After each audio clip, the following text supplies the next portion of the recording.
하나님 나라 백성인 하백 여러분, 하백의 성경 아카데미에 오신 것을 환영합니다. 이 시간은 구약을 읽다 46강 시간입니다. 함께 나눌 주제는 왕정시대의 남왕국 2부입니다. 우리는 지난 시간에 이어서 이 시간에도 요시야부터 시작합니다. 율법책을 발견하다. 요시야는 통치 18년째인 주전 622년에 종교개혁을 감행합니다. 왕은 서기관 사반을 대제사장 hil기야에게 보냅니다.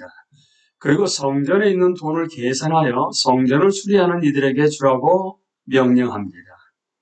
hil기야는 성전에서 돈을 찾다가 우연찮게 하나님의 율법책을 발견합니다. 원래 왕은 평생 율법책을 읽어야 했습니다. 하지만 율법책이 사라진 줄 알았던 것입니다. 하나님의 말씀을 무시하면 언제나 재앙과 같은 두려운 결과가 나타납니다.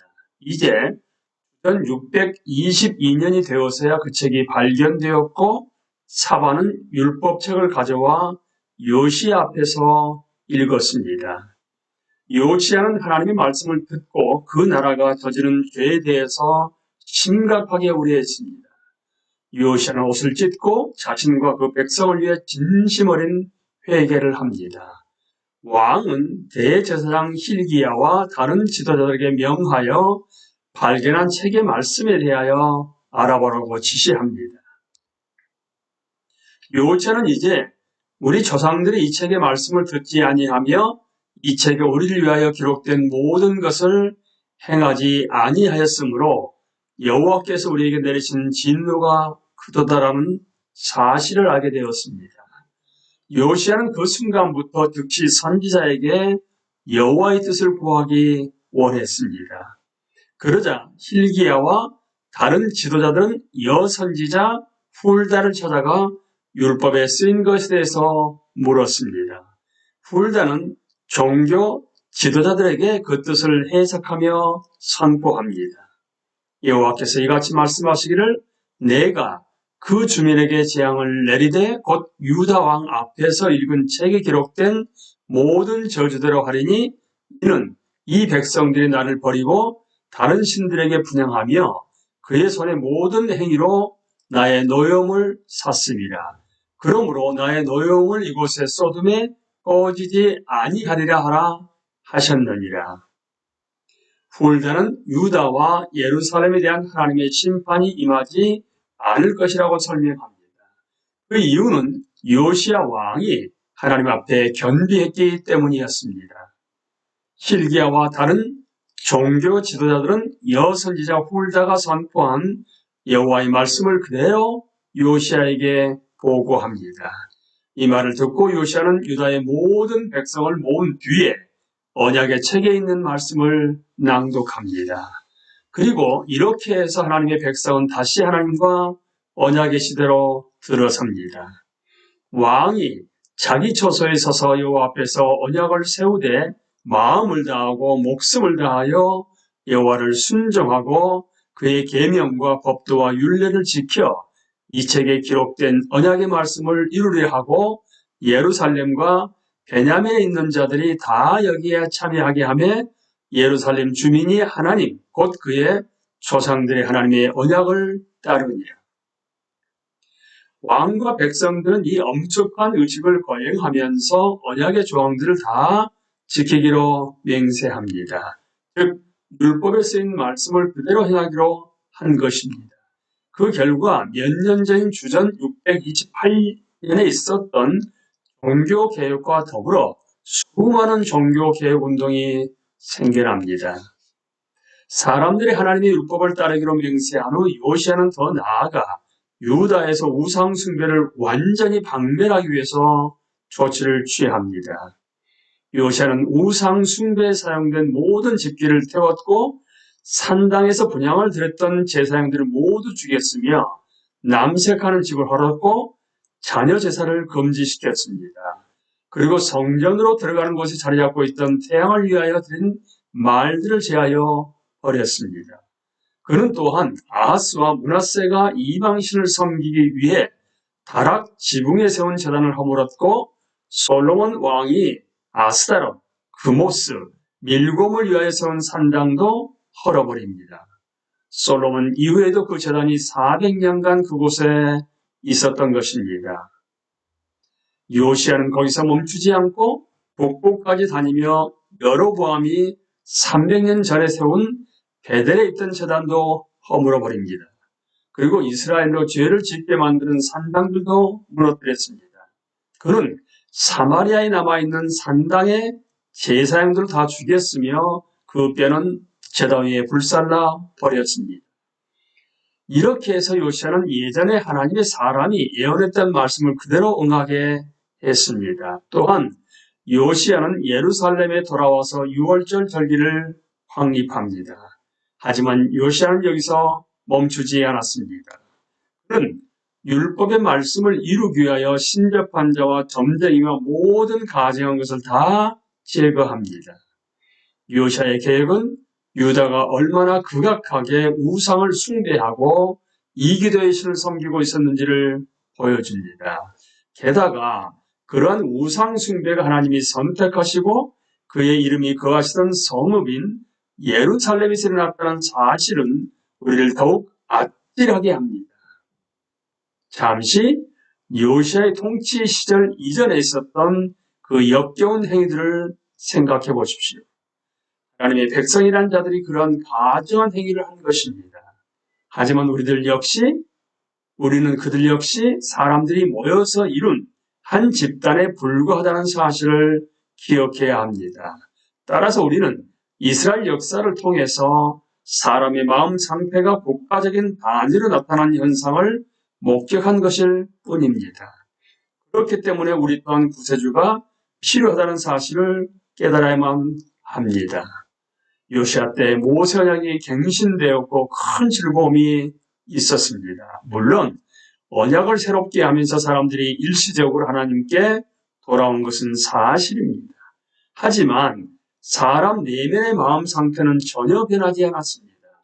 왜냐하면 유다는 곧 우상들에게 돌아가기 때문입니다. 따라서 사람이 죄에서 자유롭게 되기 위해서는 모세 언약 이상의 것이 필요합니다. 그것이 바로 예레미야가 곧 선포할 새로운 언약이었습니다.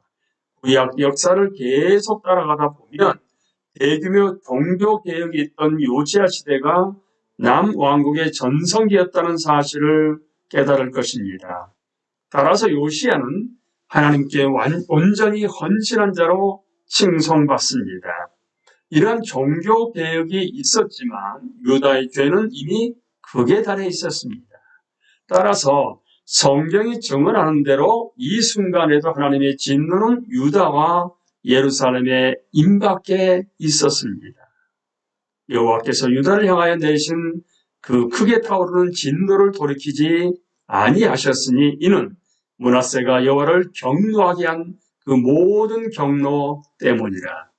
여호와께서 이르시되 내가 이스라엘을 물리친 것 같이 유다도 내 앞에서 물리치며 내가 택한 이 성 예루살렘과 내 이름을 거기에 두리라 한 이 성전을 버리리라 하셨더라. 다시 한번 예루살렘의 최후가 목전에 닥쳤습니다. 하나님은 주전 627년 예레미야 선지자를 유다에 보내십니다. 그 해는 요시야 왕 아래에서 종교개혁이 시작된 지 1년이 지난 때였습니다.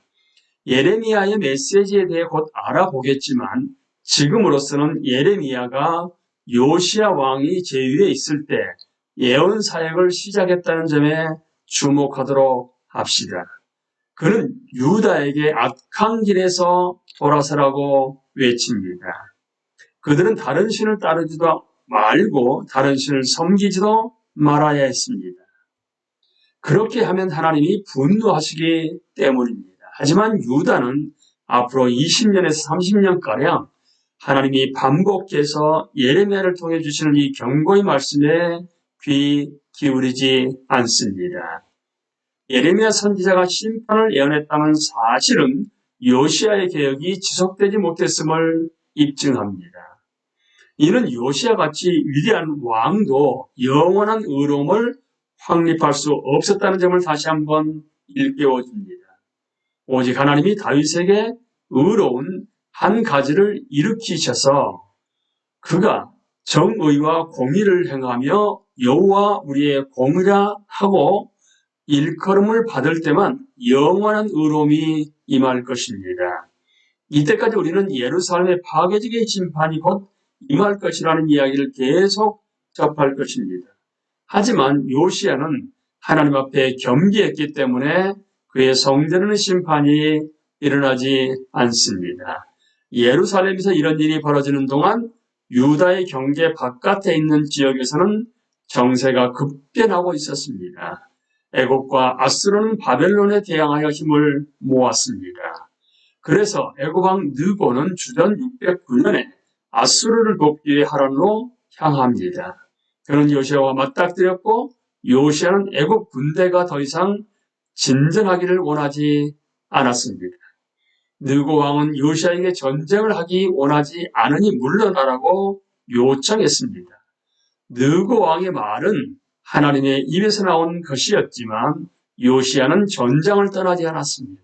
오히려 그는 변장을 하고 무깃도에 가서 전투를 벌이다가 결국 화살에 맞고 말았습니다. 요시야는 죽었고 모든 백성이 그를 애도합니다. 심지어 예레미야 선지자도 그를 위해 애가를 지었습니다. 이날은 참으로 유다에게 애석한 날이었습니다. 요시야가 주전 609년에 죽은 후에 유다의 몰락이 더욱 가까워졌기 때문입니다. 요시야의 죽음은 남왕국 멸망의 시초였습니다. 요시야에 대한 내용은 열왕기하 22장 1절에서 23장 30절까지, 역대하 34장 35장에 볼 수가 있습니다. 므낫세와 요시야가 통치한 기간은 남왕국에서도 가장 중요한 시기였습니다. 요시야의 제일 기간에 언약이 갱신되었습니다. 요시야 때 사역한 두 선지자에 대해서 잠시 살펴보도록 하겠습니다. 그들은 바로 스바냐와 나홈입니다. 우리는 이 시간에 요시야까지 함께 나누었습니다. 다음 시간은 선지자 스바냐부터 시작하도록 하겠습니다. 강의를 마치겠습니다. 감사합니다.